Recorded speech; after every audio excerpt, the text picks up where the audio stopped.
Bonjour chers élèves, aujourd'hui nous abordons les mesures d'un segment. L'objectif de ce cours, c'est qu'à la fin, vous devez être capable de mesurer un segment à l'aide d'une règle. Nous avons déjà vu la notation d'un segment et nous avons également défini un segment dans la leçon précédente. D'accord?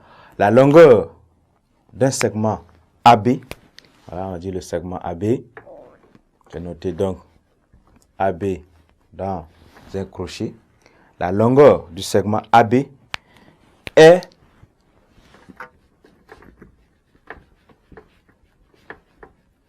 appelée,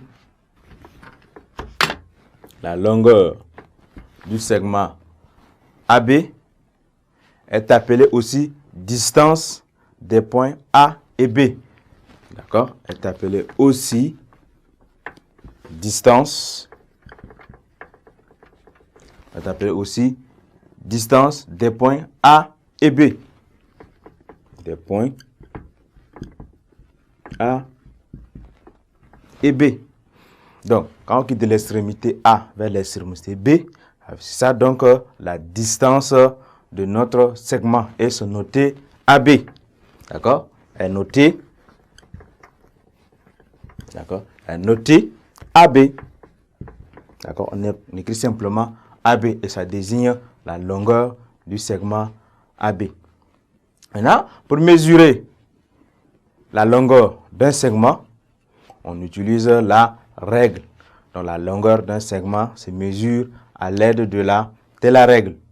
D'accord? Et les unités les plus utilisées sont le centimètre et le millimètre. D'accord? Pour mesurer la longueur d'un segment, on utilise la règle et les unités les plus utilisées, c'est donc le centimètre et le millimètre. Maintenant, par convention de dessin, d'accord, pour montrer sur un dessin que deux segments ont même longueur, d'accord, on marque d'un même signe, d'accord, un trait, une croix ou deux traits sur ce segment. Nous avons ici le segment AB et nous avons également le segment MN. Maintenant, si vous remarquez, sur ce segment, nous avons fait un trait sur ces deux segments. Ça veut dire que la longueur du segment AB est égale à la longueur du segment MN.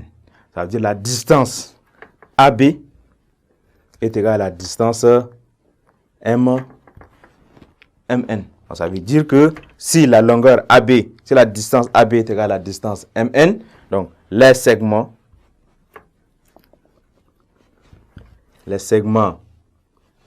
AB et MN. Les segments AB et MN ont même longueur. Ont même longueur. D'accord? Les deux segments ont même longueur.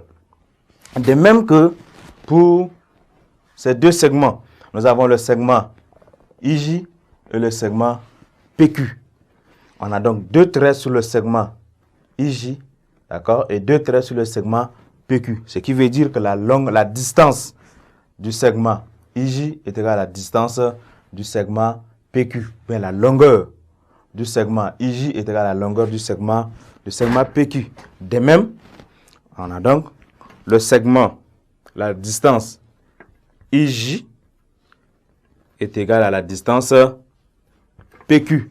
Ce qui veut dire les segments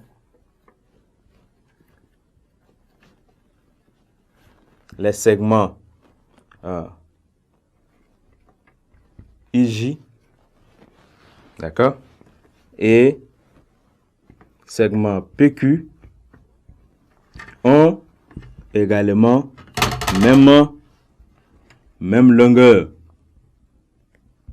D'accord? Mais attention, le segment AB et le segment IJ n'ont pas même longueur parce que les signes portés sur le segment AB est différent de signe porteur sur le segment IJ. Ici, nous avons un trait, alors qu'IJ, nous avons deux traits. Donc, ça veut dire que le segment AB et IJ n'ont pas la même longueur. On va prendre quelques remarques. Si la longueur du segment IJ est égale à 40 cm, par exemple, on dit la longueur du segment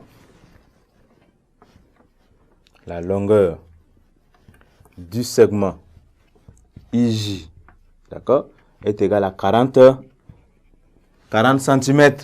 On peut écrire simplement, on écrit IJ est égal à 40 cm. Ça veut dire la distance IJ est égale à 40 cm.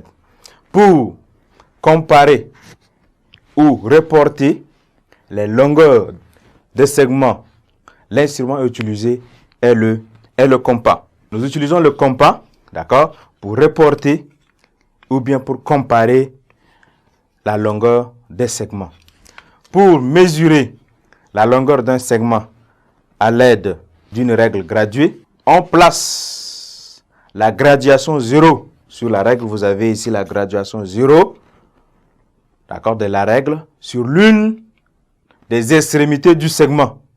Et l'autre extrémité détermine donc la longueur de ce segment. Voilà, chers élèves, comment on peut mesurer un segment et comment on peut donc noter également un segment, qui ont donc noté les segments qui ont même longueur. Voilà, nous avons cette notation-là qui est là. On utilise des traits, ou bien des croix, ou bien deux traits pour dire que les segments ont même longueur. Merci, chers élèves. Au revoir et à la séance prochaine.